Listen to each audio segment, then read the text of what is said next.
एक गांव में एक व्यक्ति अपनी पत्नी और पुत्र के साथ रहता था। जहां वह और उसकी पत्नी नम्र स्वभाव के थे, वहीं उनका पुत्र बहुत गुस्सैल था। वह हर समय चिढ़ा हुआ रहता था और बात बात पर गुस्सा हो जाया करता था। गुस्सैल स्वभाव के कारण उसकी किसी से नहीं बनती थी। आए दिन उसका आस पड़ोस के लोगों से झगड़ा होता रहता था। उसे कोई पसंद नहीं करता था। उसके कोई दोस्त नहीं थे। माता पिता अपने पुत्र को लेकर चिंतित थे। वे चाहते थे कि उसके स्वभाव में परिवर्तन आ जाए, लेकिन लाख समझाने पर भी उसका गुस्सा जस का तस रहा। एक दिन गांव में एक सन्यासी का आगमन हुआ। वह विचित्र तरीकों से लोगों के जीवन में सकारात्मक परिवर्तन लाने के लिए लोकप्रिय थे। जब माता पिता ने उनके बारे में सुना तो अपने पुत्र को लेकर उनके पास पहुँचे और बोले, बाबा, ये हमारा पुत्र है। समस्या ये है कि इसे गुस्सा बहुत आता है। गुस्से पर इसका कोई नियंत्रण नहीं है। ये हर किसी से लड़ पड़ता है। हमारे समझाने का भी इस पर कोई असर नहीं होता। आप कुछ ऐसा करें कि ये गुस्सा करना छोड़ दे। सन्यासी ने कहा, ऐसा करो, आप अपने पुत्र को आज दिन भर के लिए मेरे पास छोड़ जाओ। माता पिता ने वैसा ही किया। वे अपने पुत्र को सन्यासी के पास छोड़कर घर चले गए। सन्यासी ने लड़के से कहा, पुत्र, मैं तुम्हें एक काम देता हूँ, क्या तुम वह करोगे? लड़का भी अपने गुस्से से परेशान था और चाहता था कि उसकी यह आदत छूट जाए। वह बोला, यदि आपके दिए काम से मेरा गुस्सा करने की आदत छूट जाएगी तो ज़रूर करूँगा। सन्यासी उसकी बात पर मुस्कुराए और बोले, मैं प्रयास कर रहा हूँ पुत्र, तुम भी मेरा साथ दो। जाओ, चिकनी मिट्टी के 2 ढेर तैयार करो। लड़के ने वैसा ही किया। तब सन्यासी ने कहा, अब इस मिट्टी से 2 दिल तैयार करो। लड़के को यह काम कुछ अजीब लगा, लेकिन वह सन्यासी की बात मानकर मिट्टी से 2 दिल तैयार करने लगा। दिल बनाते समय कई बार उसके मन में झुंझलाहट आई। वह सोचने लगा कि मैं यहाँ अपने गुस्सा करने की आदत छोड़ने आया हूँ और इस सन्यासी ने मुझे किस काम में लगा दिया। इस तरह तो मेरा गुस्सा ख़त्म होने की जगह बढ़ जाएगा। लेकिन उसने किसी तरह काम करना जारी रखा और मिट्टी के 2 दिल तैयार कर लिए। वह उन 2 दिलों को लेकर सन्यासी के पास गया और बोला, बाबा, ये रहे मिट्टी के 2 दिल। मैंने आपका काम कर दिया है।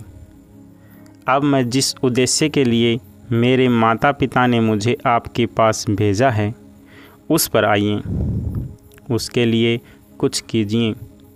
सन्यासी बोला, मैं अच्छी तरह जानता हूँ पुत्र कि तुम यहाँ क्यों आए हो।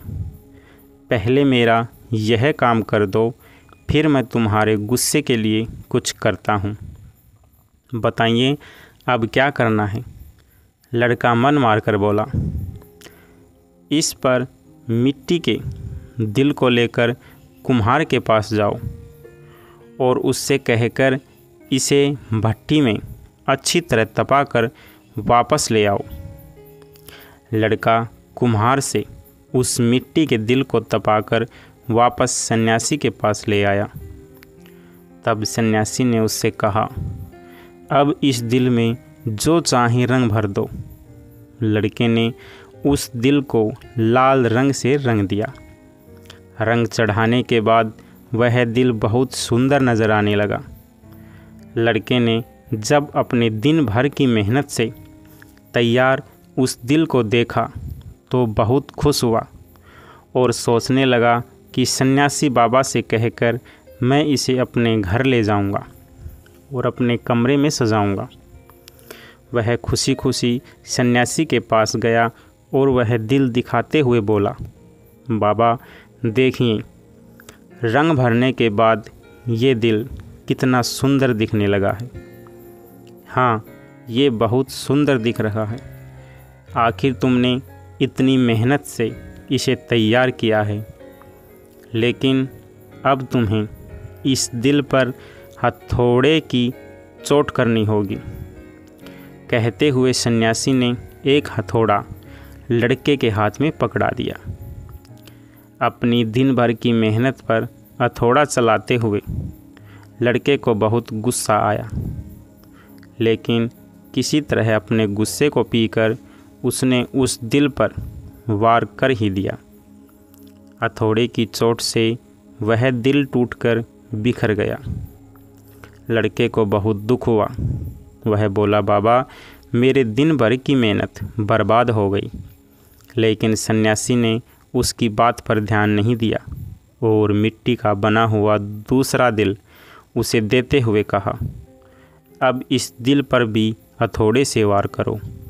लड़के ने वैसा ही किया, लेकिन हथौड़े के वार से उस दिल पर हथौड़े का निशान उभर आया, लेकिन वह टूटा नहीं।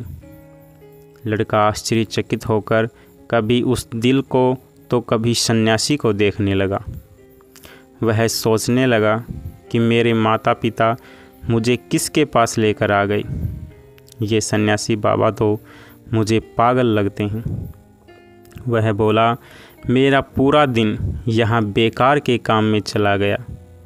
अब मैं यहाँ एक क्षण भी नहीं रुकने वाला। मैं जा रहा हूँ। ठहरो, सन्यासी ने उसे रोका।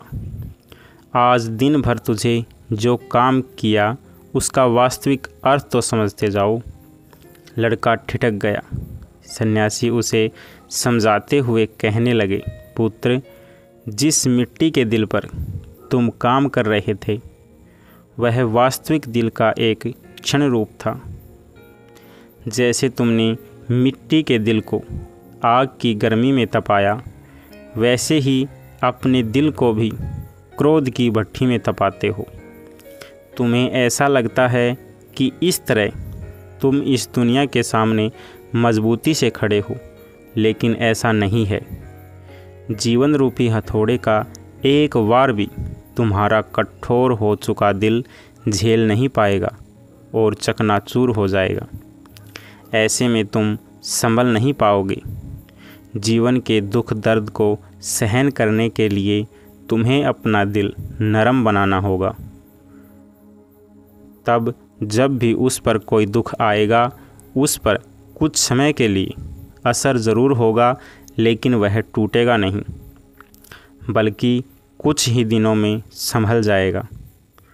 क्रोध जितना नुकसान दूसरों का करता है, उससे कहीं अधिक तुम्हारा स्वयं का करता है। इसलिए क्रोध करना छोड़ दो। अपने दिल में प्रेम और क्षमा को स्थान दो। उसे विनम्र बनाओ। लड़के की आंखें खुल चुकी थी। उसे सन्यासी को वचन दिया कि वह अब से अपने क्रोध पर काबू रखेगा और अपना व्यवहार सुधारेगा। इस कहानी से हमें सीख मिलती है कि क्रोध जितना नुकसान दूसरों को करता है, उससे कहीं अधिक तुम्हारा स्वयं का करता है। इसलिए क्रोध करना छोड़ दो। अपने दिल में प्रेम और क्षमा को स्थान दो। उसे विनम्र बनाओ। नमस्कार मेरे प्यारे दोस्तों, आपको यह कहानी कैसी लगी कृपया करके कमेंट बॉक्स में ज़रूर बताएं और अपने चैनल हिंदी स्टोरी किंगडम्स को सब्सक्राइब करें ताकि आने वाली नई नई कहानियाँ आप तक पहुंच सकें। तब तक के लिए आप सभी का बहुत बहुत धन्यवाद।